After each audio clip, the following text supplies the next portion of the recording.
Ndumba, problème exact, Nazan Ndumba, il n'y a pas de problème. Nazan mannequin, tout le monde me connaît, je poste partout. Nazan mannequin, Nazan mannequin. artiste comédien, Tokutanaki. Ouais, voilà. Aza Bajar Nayo. Oui, Aza Kitoko. Aza musclé, j'aime des hommes musclés. Et puis, Nata Nanga et Simbi déjà, c'est bon. Ok, c'est bon. Ouais. Ok, bon, natango oyo na ko tu na soki ko poser ba question pona oye ba e mondambu natan oyo to sana ngolo koni longo yeba e pa na e. Non, et le comment on a ligne yebezaka soki aza marié te, aza engagement te. Ah, ils appellent ça bah, célibataire. Oui, nanga awa c'est qui na naza célibataire. C'est un peu ça. Ils a bon. Est-ce que vous avez une petite copine mon kobo été à confirmer? Si on a une petite copine, ngana yati parce que ils a place publique. Ok. Ok, bon, namoni masolezo kende bien. Nakobenga yo oya awa na liboso na biso. Yaka to telema awa, yo telema na kote nanga awa, yo pe awa boy. Ok, na bimi David na katikati na bino mibale. Bimi kola ba Goliath. Bon, na utaki kotuna bino kuna soki bozalaki na mituna ya suka. Soki sikoyo ezali okoki kopoza ngo soki pe ba question ezali te problème ezali te. Ozali na question su Congo baksa? Bon, question na ngeza na juste na iba aja mwana parce que ngali na trop ba na mikie quoi. Na iba aja mwana. Bébé nanga a 4 ans. Ouais, c'est une fille. En plus, moi si. Ngai na linga maman biso makasi. Le weza moi si donc j'aime. Voilà, c'est un peu ça. Merci. Ozali na mutuna su Congo baksela e? Oui. Neleki na yeba pe soki aza na mwana. Te na mwana te. OK. Merci kobota na futur? Ouais, mutu nyonso alinga kobota. Donc na lingi kobota et na moni que je pense que ça occasion. Voilà. Okay. Merci. Ok. Ngasi ko natikali na mutuna ya suka entre binomi bale. Pona ndeko na biso mwasi ezali oui ou non? Oui. Merci. Et puis pona yo ezali oui ou non? C'est oui. Eh si!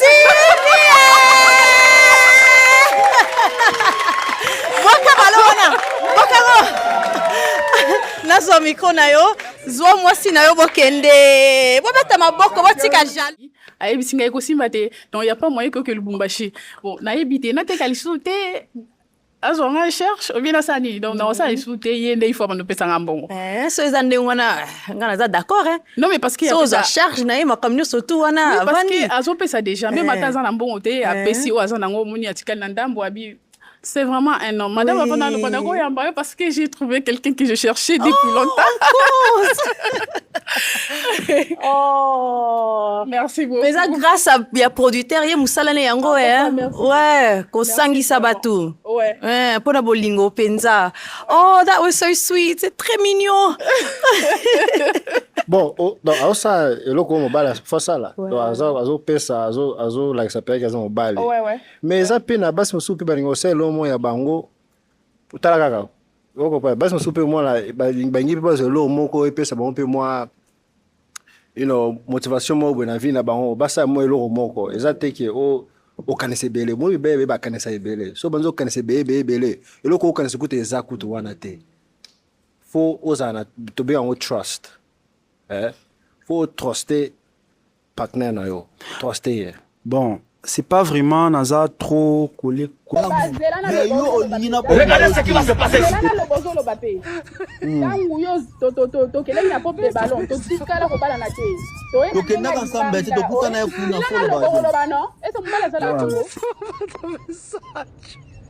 Tangu toyaki tobimi na ndenga libanda biso mibale olingaki tokomangana na moni ke oza immature na boyaki na moni ke zosimba sute na boyi nanga na kiti mais problème no ezani oyo oza réflexion na kokusha nanga ese nga aza na problème na yo nga aza na problème na yo Hey, Jesus Christ of Nazareth. to se comprendre oyo zali na onga na zali to kasi na Lobi que naza ndumba problème exact naza ndumba y a pas de problème naza mannequin tout le monde me connaît je poste partout. Oui. Naza mannequin. Naza naza artiste comédien to kutanaki. Ouais voilà. Ouais to sali biloko se fait ça ngai na yo to tiki na biso. To koza na live loba makambo eza so koya ke po nga na loba ki jour wana aloye ko po be. Oui biso problème eza nini? Problème eza ko ke. Bon so ko yebi nzoto na nga tatouage na nga na kati eza ndeni na kati nzoto na nga na kati eza ndeni. Omoni ero la bosco o faire résolution nga mabombo ma to passa nga pe na olela. Nzoto na nga eza ndenge ni yo. Ero zo lela boye ozo résolution nga babombo manga pe na kolela oyebi yango bien. Alors bi la kitanga kata loba expliquer ba bone ba yo la kitanga kata nzoto na nga ezala ndenge nini. Na respect na zana wan vers yo na olinga te ba mo ba yo ba respect da opinion sur nous et that's ah ebe bangaka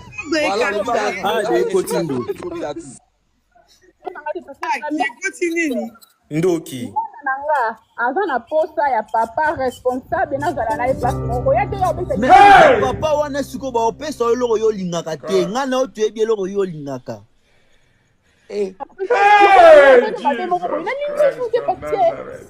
nga pe na tiki na ngai na pema pe nakomaka esclave whisky biloko kolia nzoto whisky biloko na lembi bimisanga na live na bima non luko kende te na pe mututi luko kende te Tramadol bébé pardon s'il vous plaît là le basuka là le basuka parce que na place mo na ko déranger te na basu na ko déranger te omoni makambulu ka lobby na ndumba y a pas de problème na ça mannequin y a tout le monde qui me connaît que je suis mannequin à part pop de ballon alors donc Simbi na ligne était et Simbi il vient abîmer ma réputation ici pourquoi moi j'ai jamais couché avec toi même c'est bon nandimi kasi oboyi ngai nandimi na nga mais na obi papa oyo olobela wana ngai na yo to ebelo yo yingaka Lou, wana comment beta bana wana vie privée na ye. Mais elle fini ngai yura.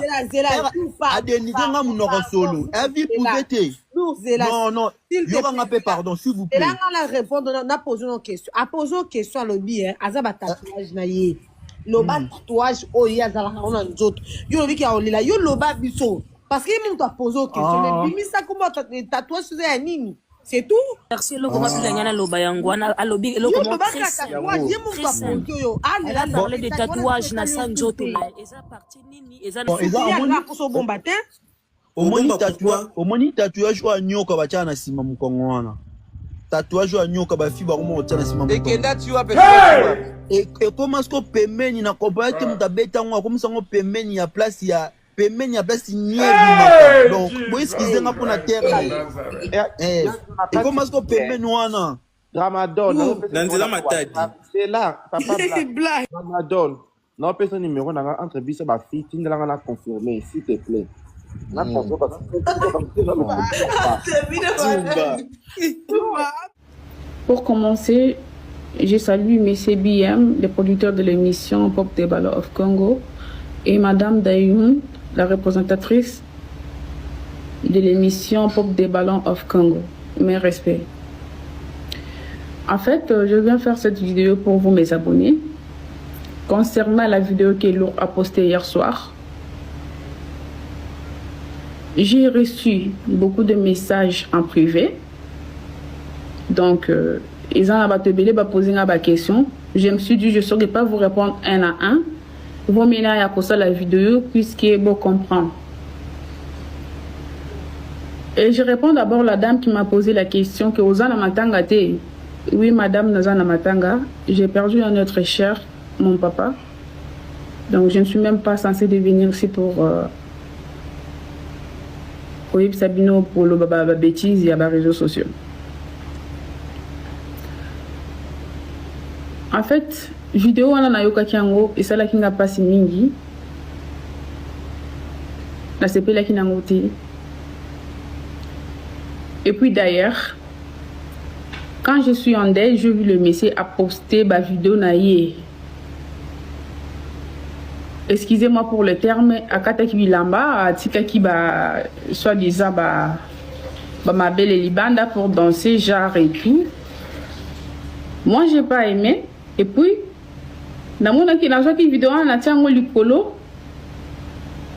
Tant qu'il y a na matanga, et pourtant que les messieurs, les mêmes jours, na matanga, et quand on a la vidéo à Bouzoba, j'ai pas aimé, c'est pourquoi na tiens qu'il likolo. Et puis, j'ai pris mes propres décisions. N'a pas ça qu'on fait d'un garçon T. J'ai besoin d'un homme, pas un garçon dans ma vie. Je suis maman, je suis responsable. En fait, quand tu es en relation avec quelqu'un, ce qui est simbité, tu n'es pas censé, tu n'es pas obligé de venir sur les réseaux sociaux pour éclater de n'importe quoi. Non. Est-ce que c'est toi qui payes d'ailleurs mes factures? Non. Tu n'es pas censé aller sur les réseaux sociaux pour faire des bêtises. Au moins, tu allais attendre que maintenant et les cas, et puis tu éclates tes bêtises après. Et puis tu n'es pas censé, je ne te permets même pas de venir abîmer ma réputation ici sur les réseaux sociaux. Ça n'a pas marché, ça n'a pas marché. Batukutu babalani, ba mariage, ba pesani bambongo, ba boyani. Et alors toi et moi, on a fait quoi? Il y a eu les mariages, fiançailles et zalaki? Non. Oza sansa oyo ba vie privée nanga awate. Ce n'est pas toi qui me nourris, ce n'est pas toi qui nourris ma fille.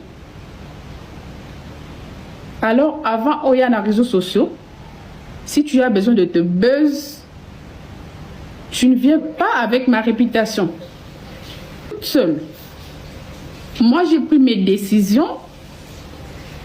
Et tu as une décision. Moi, j'ai besoin d'un homme. Je n'ai pas besoin d'un gamin qui est immature, en fait.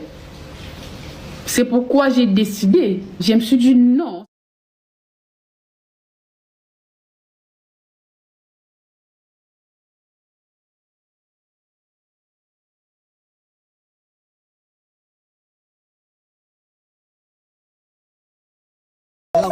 Mais yo olingi na bomba yo te. Zela na lobozo lo bape. Tangu yo to kelele na pop de ballon to tikala ko bala na te. To kenda ensemble te to kutana ya kuna folo ba. Non, est-ce que mbala sala to? Tangu to yaki to bimi na ndenga libanda biso mibale. Olinga kitoko mangana na moni que oza immature. Na boyaki na moni que zo simba soute na boyi na tiki mais problème nos anyo yo ba réputation na ko kusana nga. Hein papa? Est-ce que nga za na problème na yo? Nga za na problème na yo? Ok. To se comprendre oyo zali na onga na zali to kasi na biso. Lobi na zandumba problème exact na zandumba y a pas de problème na zan mannequin tout le monde me connaît je poste partout. Za mannequin na za artiste comédien to kutanaki. Ouais voilà. Ouais to sali biloko se fait ça ngai na yo to tiki na biso. To ko za na live loba makambo eza so ko ya ke po nga na loba ki jour wana aloye ko po be. Oui biso problème eza ni. Problème eza ko ke. Bon so ko yebi nzoto na tatouage na kati zandeni na kati ndoto na kati zandeni omoni ero le la bosco o faire raisonner nga mabombe ba passa nga pena o lela ndoto na ezandenge ni yo ero zo lela boye ozo raisonner nga babomo manga pena ko lela o yebi yango bien alors di la kitanga kata loba expliquer ba bone ba yo la kitanga kata ndoto na ezala ndenge nini na respect na za na envers yo na olinga te ba mo ba yo ba respecter da opinion sur ah, ebe bakaka.